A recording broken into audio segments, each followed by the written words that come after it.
बिनु सत्संग विवेक न होई। तो रोज सत्संग मिलना मुश्किल है। विवेक की जागृति के लिए प्रतिदिन सत्संग का हथौड़ा मारना आवश्यक है। तो रोज सत्संग मिलना मुश्किल है। तो एक सूत्र है, सूर्य उपासना से भी विवेक जागृत होता है। इसलिए प्रतिदिन मेरी प्रार्थना है, आप सूर्य उपासना सब करो, प्रतिदिन करो, सुबह नहीं तो शाम करो, लेकिन करो। फिर आपकी जैसी दृष्टि, देखो आपकी जैसी दृष्टि होगी सृष्टि भी वैसी होगी। अपनी अपनी दृष्टि अनुसार व्यक्ति जगत को देखता। दृष्टि से हमें एक याद आता है एक मास्टर का घटना। एक मार साहब हते, मार साहब, अब समझ जाओ, मास्टर 60 साल उनने पढ़ाई में गुजारे महाराज जी, 60 वर्ष तक पढ़ाई, बच्चा ना पढ़ा उतरे। वो रोज उनका काम था फलाना हाजिर, यस सर, लड़के हाथ कहते थे। अथवा अच्छा स्कूल में तो इशारे चलते हैं, नित्य क्रिया को जाना तो 1 नंबर 2 नंबर इशारे चलते हैं, चल रहा है, अच्छी बात। एक दिन ट्रैफिक पुलिस खड़ा हुआ था, माठ साहब अपनी स्कूटी से हुनहुनात चले जाएं, तो ट्रैफिक वाले ने ऐसा हाथ दिया, ऐसा इशारा किया, रुक जा, कोई नहीं आएगा, इस तरफ का बंद, दूसरी तरफ के चालू। माठ साहब तो स्कूटी हुनहुनाए गए। ट्रैफिक वाले ने लगा, शर्म नहीं आती है, हम जब से हाथ कर रहे हैं तो हमें समझ में नहीं आता। बोले हमें पूरा पूरा समझ में आता, तुम जब से ऐसा ही ऐसा तो कर रहे, 1 नंबर लगो सो जाओ, तो बीच में क्या कर रहे, हमें जान दो आगे। अब वो अपनी जगह ठीक है जी, अपनी जगह ठीक है, क्योंकि इनने 40 साल पढ़ाई में जो ही देखो, तो बच्चा ना पढ़ाओ तो बच्चे जो इशारा कर जाओ, और जे इनकी नौकरी जाइए रुक जाओ। दोनों अपनी अपनी जगह सही है, पर आपकी दृष्टि है कि आप किस दृष्टि से देख रहे हैं। दृष्टि से सृष्टि निर्भय है। आपकी दृष्टि क्या, देखो काममय देखोगे तो जगत काममय है, और राममय देखोगे ना तो भैया जगत राममय है। ईशावास्यदम सर्वम हरि व्यापक प्रेम ते प्रगट। भक्तों को देखो तो जगह तगह भक्त नजर आएंगे। जिसकी जैसी दृष्टि उसके लिए वैसी ही सृष्टि है। आप क्या देख रहे हैं आपके ऊपर है। मैं निवेदन करूं, प्रार्थना करूं आप सबको, भैया अपने जीवन में कुछ तुम देख पाओ ना देख पाओ, पर कोई साधु पुरुष जरूर देखना।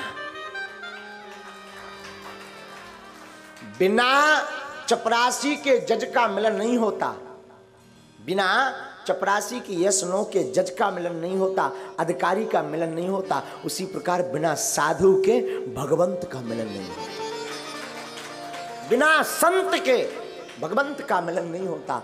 आपके जीवन में आप भगवान को मिलना चाहते, भगवान देखने की वस्तु नहीं है, भगवान चखने की वस्तु नहीं है, भगवान अनुभव की वस्तु है, और अनुभव कोई महापुरुष ही करवा सकता है।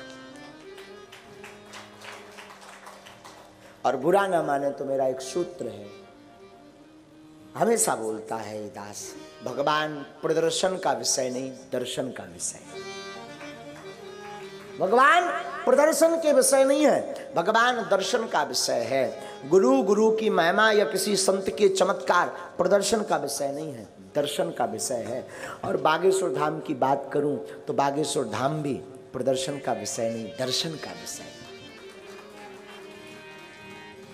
निज अनुभव है। फिर आपको क्या लग रहा, आपकी सोच है, पर हमारा निज अनुभव है। यहाँ तो सिर्फ दर्शन का विषय है।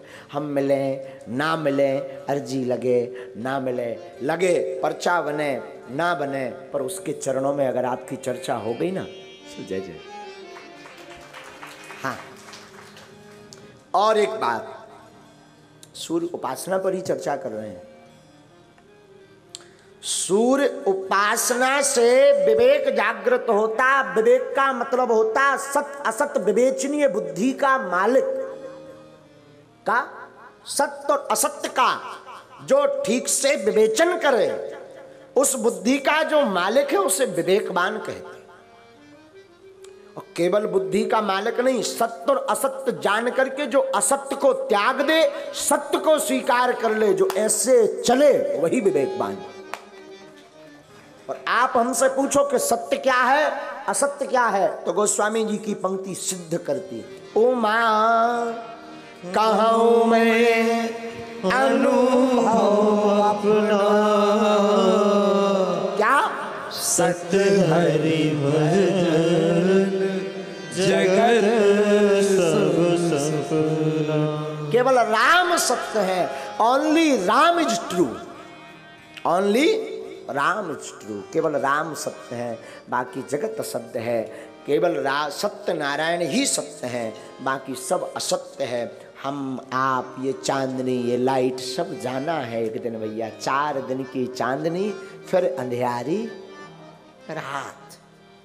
इसलिए मेरी प्रार्थना है, ये विचित्र बात तो ये है कि हम जानते हैं ये बात पहले से, बजाने वाले भी कई बार ये कथा सुन चुके, फिर भी नहीं छोड़त। 5000 लाओ।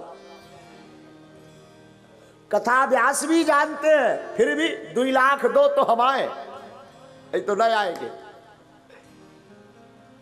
कहा कहे भैया, लेकिन रसरी आवत